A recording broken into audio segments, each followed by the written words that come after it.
I still have a lot of work that needs to be done.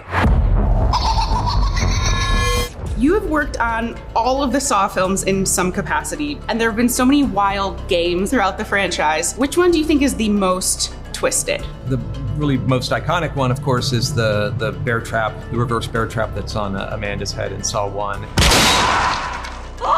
If there's one scene that's put on a space, time capsule, that would be the one. When we scalped somebody and pulled her hair back, I remember thinking like, wow, that really looks like it would hurt. I'm actually a big fan of the brain surgery trap, so I'm hoping that people grab that and take it with them, That's pretty definitely intense. a good one. We talked to James Wan at the Megan junket, and he mentioned that he has the original Billy doll. Well, he made it. I built that myself, so that's rightfully mine. Curious if either of you had, a favorite prop from set that maybe you wish you could take, or maybe you did take home.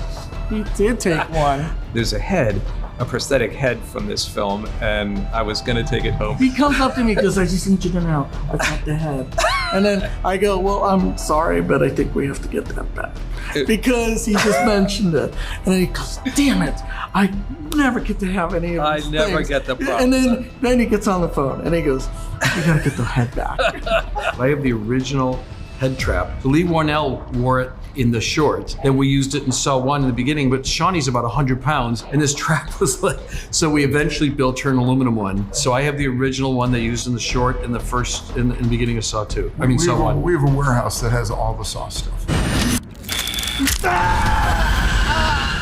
Talk to us about what process you go through, maybe where you take inspiration when you guys are creating such a unique world like this. We look for dark.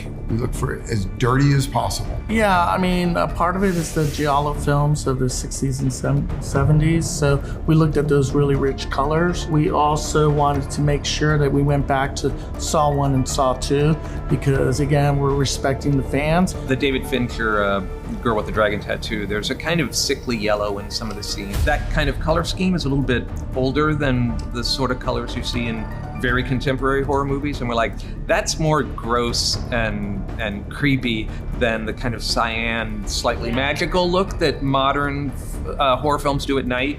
So we went back to that a little bit more. This is not retribution. It's a reawakening.